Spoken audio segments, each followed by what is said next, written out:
Mesdames et messieurs, bonjour et bienvenue dans ce plateau spécial sur Zoom Info TV, votre chaîne de prédilection. Aujourd'hui, cette émission sera consacrée essentiellement à la recherche scientifique et innovation technologique. Et pour en parler, nous allons recevoir un ingénieur informaticien. Il est scientifique, disons aussi écrivain, parce qu'il a déjà plusieurs articles, un livre à son actif. Nous allons parler plus particulièrement de son récent ouvrage. Il s'agit bien sûr d'un article scientifique intitulé Codage assisté par l'intelligence artificielle, évolution ou érosion des savoir-faire en développement logiciel.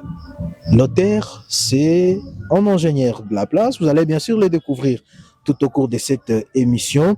Cet article qui est publié dans la revue IGMCR qui explore, n'est-ce pas, l'impact des outils de l'intelligence artificielle. Notamment, vous avez les chats GPT sur les compétences des développeurs. Ingénieur Ogui, bonjour. Bonjour, cher journaliste. Merci d'avoir répondu à notre invitation pour, n'est-ce pas, expliquer aux téléspectateurs le contenu de cet article que vous avez, n'est-ce pas, publié récemment. Merci beaucoup. Et tel que vous venez de le souligner, l'article scientifique que nous avons publié à l'édition internationale, c'est un article portant un thème nouveau. Un thème qui tourne autour de l'assistance des outils d'intelligence artificielle que la plupart des développeurs, les ingénieurs informaticiens, comme nous aimons les appeler comme ça, utilisent beaucoup plus ces outils-là. Alors, nous sommes partis des problèmes constatés de la manière dont ils utilisent ces outils et les compétences qu'ils ont reçues pendant leur parcours d'études. Et tous ces problèmes constatés nous ont poussés et aborder ce thème afin de donner des idées, de donner des pistes, des solutions, des orientations et la manière qu'il faut utiliser ces outils pour ne pas perdre les bonnes compétences d'un ingénieur informaticien. Ah bon, parlons que c'est du coup les motivations que vous avez données, ce qui vous a poussé, n'est-ce pas, à mener des recherches ou encore à écrire cet article. Et depuis qu'on est là comme ingénieur informaticien sur cette ville de Cabinda, et voire même les échos qui nous parviennent d'ailleurs, nous constatons que depuis l'arrivée des outils de développement et des intelligences artificielles qui assistent ces développeurs-là, nous avons constaté des petits soucis du genre, donner confiance totale à ces outils-là. Et moi-même, je suis victime de ça. À force d'utiliser ces outils-là, j'avais constaté moi-même que je perdais même certaines syntaxes. Parce que chez nous, en programmation, et quand nous parlons de syntaxe, c'est cette manière d'écrire correctement des instructions pouvant permettre à un outil d'interpréter correctement et accomplir une tâche spécifique. Alors, il y avait ce problème-là de perte de contrôle sur les syntaxes qu'il faut taper correctement, mais en donnant seulement la tâche à l'AIA. Et ce qui causait préjudice à certains ingénieurs, quand il n'a pas cet outil à ses côtés, il est difficile de progresser. Et c'est ce qui nous a poussé à essayer de fouiller et tenter de proposer des pistes de solutions pour leur permettre de ne pas beaucoup plus faire confiance à ces outils. Puisqu'on ne sait jamais, vous pouvez tomber dans un environnement où on vous exige de faire quelque chose sans dépendre de ces outils-là. Et là, ça sera vraiment une honte.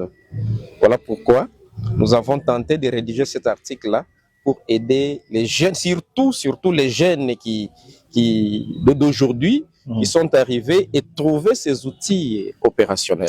En quoi pensez-vous que ce que vous avez mené comme recherche, ce que vous avez, n'est-ce pas, rédigé est pertinent pour la communauté scientifique d'aujourd'hui, mais aussi les développeurs?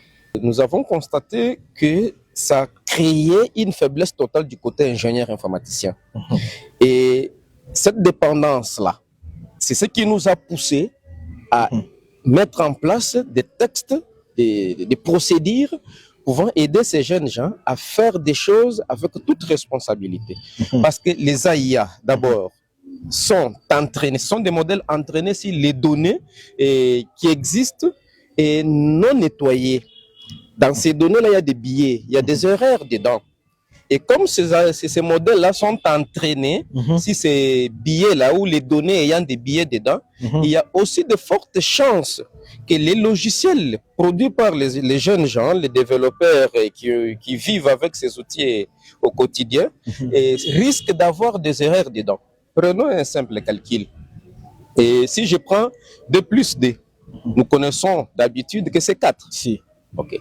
Et si on donne confiance à un outil qui ramasse une donnée dans une base de données quelconque avec des erreurs non nettoyées, et l'IA peut se tromper en prenant 2 plus 2, et il peut faire ce que nous appelons chez nous la concaténation.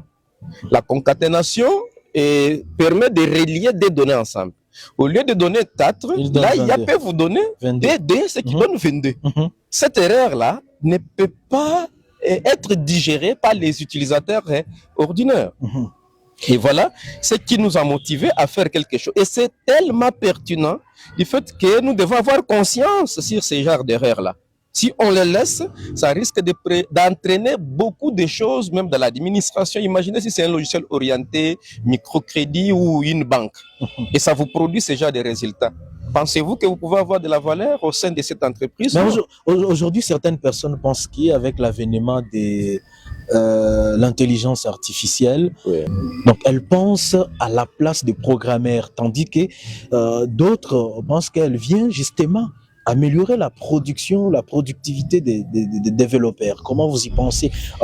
Qu'est-ce que vous avez dit concrètement dans votre article par rapport à cet aspect? Merci bien. Par rapport à cet aspect-là, et tous ces aspects marchent de pair. Et d'un côté, nous voyons cette croissance très rapide des AIA, et cette croissance vient du fait que l'homme commence à donner plus foi à ces outils. Pourquoi donner plus de valeur, de l'importance à ces outils? Parce qu'ils accélèrent le travail. C'est la première des choses, puisque un travail qui peut être fait dans 3 heures, mais grâce à l'AIA, vous pouvez les réaliser dans moins d'1 minute. Donc ça, c'est le côté positif. Côté positif. La rapidité. La rapidité. Voilà. Et au-delà de ça, et d'un côté aussi, ça fait une analyse un peu pertinente, une analyse cadrée, et donc, généralement, si on ne fait pas d'attention, nous applaudissons souvent les résultats des AIA. Ce sont de bons résultats. Et vous aussi, quand vous les lisez, ce sont vraiment de bons résultats. Maintenant, si vous ne connaissez pas au départ ce que vous voulez, sachez bien que ce qu'on va vous produire ne pourra pas refléter réellement ce que vous voulez. C'est pourquoi, dans l'article, nous avons montré tous ces aspects. Oui, l'AIA nous facilite la tâche de résoudre des problèmes rapidement. Et aussi du fait que ces AIA contiennent et disposent une large base de données, et ils ont la possibilité d'exploiter les données dont moi, je n'ai pas accès. Ces outils ont accès à toutes ces données-là. Maintenant, grâce à cet accès, il y a possibilité d'obtenir de bonnes données. Mais le problème, c'est que si ces données-là ne sont pas cadrées, ou les résultats renvoyés par l'AIA n'est pas ajustés, ça risque de ne pas refléter à 100% à vos besoins. Alors, c'est pourquoi, dans l'article, nous avons aussi demandé à ces développeurs-là d'essayer de connaître mieux ce qu'ils veulent réellement. Et si vous ne connaissez pas ce que vous voulez réellement, les résultats ne pourront pas être cadrés, ne pourront pas répondre à 100% à ce que vous vous attendez. Alors, voilà l'essentiel autour de ça. Est-ce que vous pensez qu'avec, donc, à l'ère de l'intelligence artificielle, aujourd'hui, disons, y a-t-il des compétences humaines qui sont indispensables? Oui, les compétences sont là. Et il y a des gens qui vous codent, qui vous programment, sans faire appel à l'intelligence artificielle. Moi-même, je suis un exemple. Même quand je donne mes cours ailleurs, dans des établissements d'enseignement supérieur et universitaire, je n'ai jamais fait recours à l'AIA. Et je prépare les jeunes gens à une base très solide pour pouvoir coder sans faire appel à une connaissance externe. Faire confiance à la tête. Comme je l'ai toujours dit, tout se passe dans la tête. Si la tête est disposée de faire quelque chose correctement, ça va se faire. Mais si la tête n'est pas disposée à faire correctement des choses, on a envie de dépendre d'une source externe, là, vous biaisez tout. Vous risquez de ne pas produire un bon résultat. Alors, moi personnellement, je je peux coder sans passer par l'intelligence artificielle. Il y a même un logiciel qu'on appelle unique. Ce logiciel a été codé de A à Z sans l'assistance de l'intelligence artificielle. Manuellement, Par vous. par moi-même, mes doigts codés, donc taper ligne par ligne jusqu'à la fin. Et si nous ouvrons le code source de ces logiciels, il y a des milliards et des milliards de lignes de code. Donc je ne sais même pas les compter moi-même, vous dire que le nombre total de lignes de code qui se trouvent dedans, c'est autant. Est-ce qu'en rédigeant cet article, dans votre tête, n'y a-t-il pas une idée qui vous est venue selon laquelle, avec l'intelligence artificielle, les développeurs sont en train d'être envoyés au chômage? Pas forcément, et c'est pourquoi cet article est là. Et c'est un domaine qui ne pourra pas mettre un développeur en quarantaine. C'est vraiment difficile. Bien sûr, il y a des géants qui en parlent, qui soulignent déjà cet aspect des choses qu'un développeur sera mis en quarantaine dans un bref délai. Car l'intelligence artificielle, il faut un développeur. Pour que l'intelligence artificielle fasse de grandes choses, il faut un développeur. C'est le développeur qui définit tous les algorithmes possibles d'analyse des données, des traitements, des requêtes renvoyées par l'humain. Et la constitution des données, c'est les algorithmes de l'ingénieur, du développeur, de l'informaticien. Et voilà pourquoi ça sera très difficile d'oublier d'un coup un développeur. Mais c'est là où nous attirons l'attention du développeur. Si le développeur n'arrive pas vraiment à garder les bases du développement, il risque de tout donner à l'intelligence artificielle et perdre complètement le contrôle. Là, il y a, d'ailleurs, selon les géants, ils disent que les AI que nous utilisons, des générations de textes, des générations des audios, des générations des vidéos, ce sont des modèles de bas niveau, l'intelligence faible. Et on n'a pas encore utilisé l'intelligence moyenne. Les jours qu'on utilisera l'intelligence moyenne, vous allez remarquer, même ces micros peut-être n'existera plus. Même moi-même, je risque peut-être de m'effacer. Il suffit seulement de prendre un son, mon son là, je donne à l'AIA et je donne un texte. L'AIA prend le texte et adapte tout avec mon ton. Et puis je prends ma photo et je donne encore à l'AIA. L'AIA va former un personnage identique à moi et qui va tout dire. Vous comprenez que les jours qu'on va atteindre ces niveaux, et les choses vont changer. Voilà pourquoi dans cet article, on interpelle la conscience des ingénieurs de ne pas perdre contrôle, de ne pas donner aussi foi à l'intelligence artificielle, d'essayer de garder les bases, d'essayer de garder les instructions là, vraiment des bases. Ce sont ces instructions-là qui peuvent aider un développeur de corriger même l'algorithme de l'intelligence artificielle. Puisque dedans là, il n'y a que les codes. Ouais. Quand vous dites, est-ce que vous pouvez me donner la superficie de la RDC? Ce sont des questions qu'on pose aux êtres humains. Mais aujourd'hui, on n'a plus besoin d'aller poser ça à l'enseignant. Il suffit seulement d'avoir un téléphone. Vous posez seulement cette question. L'AIA consulte toutes les bases de données du monde et trie la meilleure information qui correspond bien à la question posée. C'est qu'un humain ne peut pas faire dans moins d'une seconde.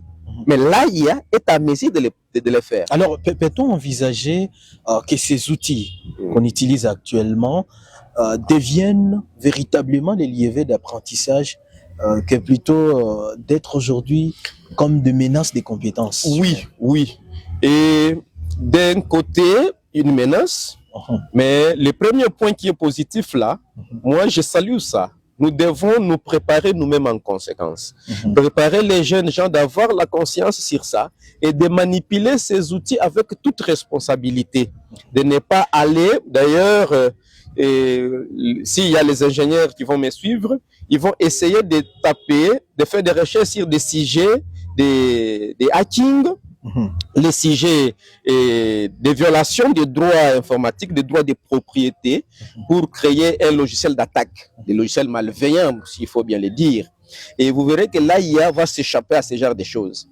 Puisque même les développeurs eux-mêmes ont compris que nous devons utiliser les outils d'AIA, pas pour nuire, mais pour aider l'humain à accélérer ses activités et les améliorer à un niveau plus efficace. Mais, quel que soit tout ça, il y a les jeunes, il y a les gens qui n'ont pas cette envie de garder toujours des choses positives. Ils veulent toujours créer des choses qui touchent à des mauvaises choses et qui réduisent même la qualité de certaines choses. Imaginez aujourd'hui là, le président peut faire donc même pas même le président, moi-même je peux faire une sortie médiatique. Mais si quelqu'un veut saboter cette sortie médiatique, il prend seulement une séquence de cette sortie médiatique, il traite et il met certaines séquences qui ne sont pas appropriées. Et quand vous regardez la vidéo, c'est presque moi qui est en train de vous parler.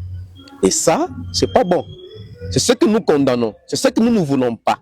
Nous voulons que ces outils soient utilisés pour résoudre des problèmes complexes.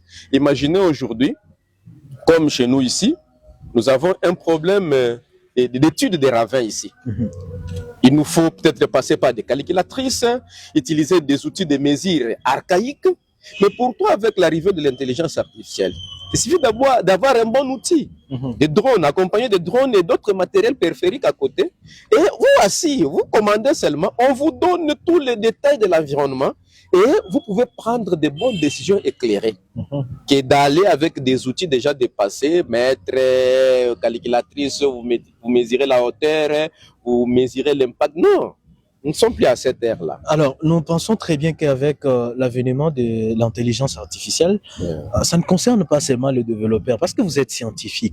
Est-ce qu'aujourd'hui, nos écoles ou nos universités peuvent aussi adapter leurs programmes face à cette réalité technologique que nous sommes en train de vivre? C'est vraiment une bonne chose si toutes ces institutions-là trouvaient cette option meilleure.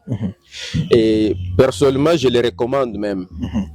Et les universités, les écoles et autres établissements de formation professionnelle doivent cadrer les matières en fonction de la nouvelle technologie que nous avons. Et même certains cours, même les enseignants, doivent déjà, en faisant leurs recherches, tenter de s'orienter dans cette optique-là. Vous ne pouvez pas interdire aujourd'hui l'enfant de ne pas aborder l'intelligence artificielle. Si vous l'interdisez, c'est une grosse erreur. L'enfant doit déjà s'habituer à ça, puisqu'on ne sait pas ce que ça sera demain. Et si l'enfant est en retard, et le jour que l'intelligence va prendre un niveau plus élevé, maintenant l'enfant veut s'adapter. Et vous verrez que cet enfant aura des difficultés d'atteindre les niveaux des enfants qui utilisaient déjà. Je connais des entreprises qui ont déclaré une faiblesse du fait qu'ils ont eu du mal à améliorer leur puce électronique pour s'adapter à la puissance de traitement plus élevée des données. Et aujourd'hui, ils ont connu un retard.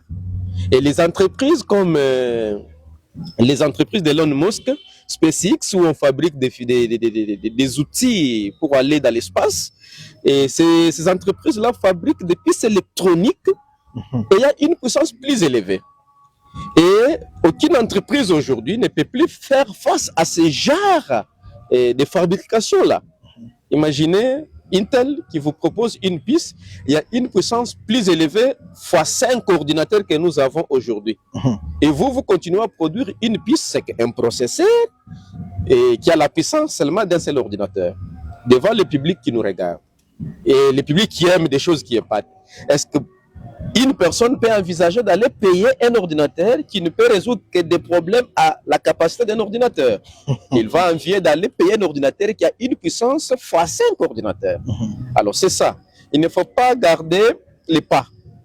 Essayez toujours de faire un pas. Les gens avancent, vous aussi vous avancez.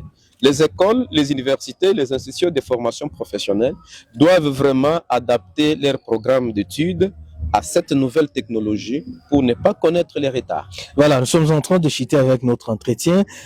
Codage assisté par l'intelligence artificielle, évolution ou érosion du savoir-faire en développement logiciel. C'est l'intitulé de cet article. Comment les lire aussi? Oui, pour les lire, l'article est en ligne. Vous pouvez passer par Google, le moteur de recherche connu par tout le monde. Tout de même, vous pouvez passer par Google Scholar. qui est réservé aux scientifiques. Et tout de même, vous pouvez passer par l'intelligence artificielle, comme tel que nous sommes là. Si vous prenez seulement votre téléphone là et vous tapez qui est ingénieur Ogi Roger Niembo ou qui est Augustin Niembo Mpampi, on va vous dire tout ce que j'ai déjà fait dans les domaines scientifiques, surtout dans mon domaine informatique. Et vous trouverez aussi tous les articles liés à moi. Et là-dedans, vous ne manquerez pas à ramasser mon article. Et vous pouvez aussi le trouver sur le site du Journal international des mathématiques où ça a été publié. Il n'est pas payant? Il n'est pas payant, c'est gratuit et c'est téléchargeable. Si vous voulez, je peux vous partager les liens. Tout de même, vous pouvez trouver ça dans les commentaires si la vidéo est diffusée. Merci beaucoup, ingénieur Guy Roger Niembo, pour cette temps d'entretien que vous nous avez accordé. Mais avant de nous quitter, peut-être un message que vous pouvez adresser aux jeunes développeurs ou encore aux chercheurs.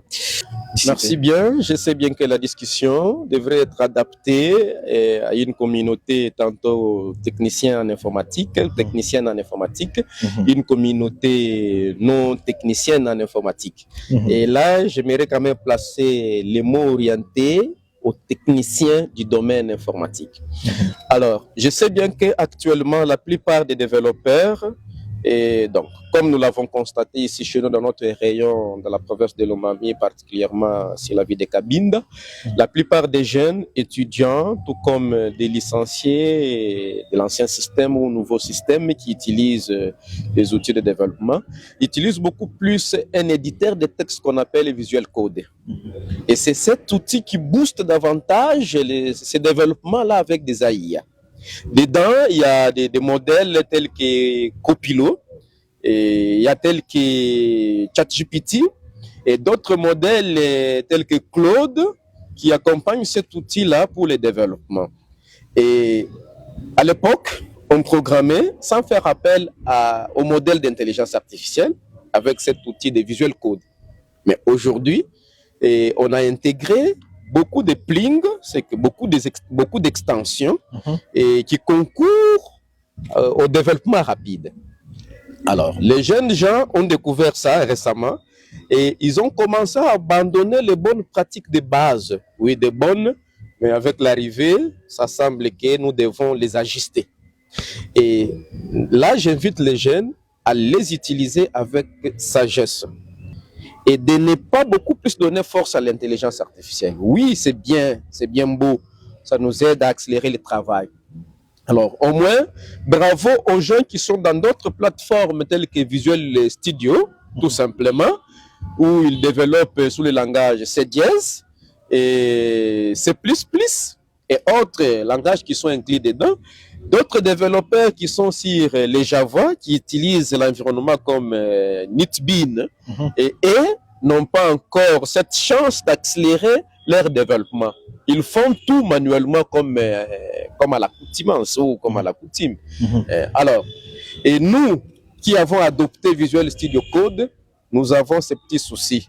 Et j'interpelle à ces utilisateurs de cet outil, pas utilisateurs ordinaires, développeurs, de prendre conscience à cette manière de développer avec ces outils-là, Copilot et autres. Utiliser l'intelligence artificielle, c'est bien beau, mais vous devez maîtriser aussi le codage. Et si vous ne connaissez pas coder, vous n'irez pas loin, puisque l'intelligence artificielle attend une description textuelle. Vous devez rédiger vos besoins sous forme de texte. Et vous soumettez à l'intelligence, il vous produit des codes, les instructions informatiques. Et ce sont ces codes-là qui font mal si vous ne les maîtrisez pas. Puisque un code généré par l'intelligence artificielle peut être très complexe si au départ vous ne connaissez pas ce que c'est un code, comment ce code-là est constitué. Alors voilà pourquoi tout jeune qui veut aborder l'intelligence artificielle doit au départ connaître la programmation. Maîtriser d'abord les instructions de base, telles que la déclaration de variables, l'initialisation des variables, ça forme une catégorie d'instructions. Et au-delà de ça, il doit maîtriser les instructions d'entrée et sortie, puisque chaque machine demande une information en entrée. C'est cette information qui va permettre à une machine de traiter, grâce aux algorithmes définis dans un logiciel, de traiter des données et restituer les résultats. La restitution des résultats est issue des instructions des sorties. Alors, au-delà de ça, la troisième catégorie, il s'agit des instructions de contrôle. Ce sont des instructions qui permettent aux machines de vérifier une information, de se rendre compte de l'état des choses, si la chose est en bon état ou mauvais état, et prendre des décisions conséquentes. Ça, c'est la troisième catégorie. Au-delà de cette troisième catégorie-là, il y a la quatrième catégorie qui est instruction répétitive, que nous appelons boucle. L'ingénieur informaticien doit maîtriser cette catégorie. C'est une catégorie d'ailleurs encore très compliquée pour les débutants. Si vous ne maîtrisez pas ça, ça risque de vous créer des problèmes énormes. Alors, il faut maîtriser ces quatre catégories pour bien comprendre les codes générés par les AIA. Au-delà de ça, il y a ce que nous appelons les tableaux. Ce sont des zones mémoire, des types de variables plus vastes que des variables ordinaires. Il y a aussi les fonctions. C'est un ensemble de codes résumés dans un autre ensemble, permettant de résoudre un autre problème. On dirait à l'époque, on les appelait comme des sous-programmes. Un ingénieur doit savoir comment définir une fonction. Aujourd'hui, avec l'arrivée de la programmation orientée objet, ça devient encore plus drôle. Si un ingénieur ne maîtrise pas la programmation orientée objet, il est foutu, puisque vous devez connaître ce qu'on appelle classe. Vous devez savoir ce qu'on appelle propriété d'une classe. Vous devez savoir ce qu'on appelle méthode d'une classe. Vous devez savoir comment appliquer l'encapsulation des données d'une classe. Et en fin de compte, vous devez connaître ce qu'on appelle objet en programmation orientée objet. Si vous ne connaissez pas tous ces concepts-là, ça vous sera très difficile, et ces concepts se traduisent toujours en code source, en instruction informatique. Voilà pourquoi l'ingénieur doit avoir cette base-là. Et si cette base manque, et l'AIA, bien sûr, va générer de bonnes choses et va accélérer son travail, mais en fin de compte, il va se rendre compte que ce qu'il a réalisé ne respecte pas réellement certaines normes que lui attendait. Merci beaucoup, dames et messieurs. Complètement terminé cet entretien. C'est par cette interpellation, cette prise de conscience recommandée à tous les développeurs ainsi que les scientifiques par rapport à l'utilisation de l'intelligence artificielle que nous bouclons cet entretien avec l'ingénieur Ogi Roger Nyembwe, qui est informaticien, chercheur, mais aussi écrivain. Avec lui, nous avons parlé de son article publié récemment, intitulé « Codage assisté par l'intelligence artificielle, érosion ou donc évolution ou érosion des savoir-faire en développement logiciel ». Vous avez suivi en long et large tout ce qu'ils ont prodigué comme conseil aux développeurs, aux scientifiques, ainsi qu'à toute la communauté, disons, scientifique. Merci. Jean-Fidèle Mamba était derrière le caméra. Sylvain Fizé-Moukadi, je l'ai recevé pour vous. C'est chercheur, avec plaisir de vous retrouver peut-être prochainement pour de nouvelles questions sur les nouvelles technologies. Merci beaucoup, cher journaliste.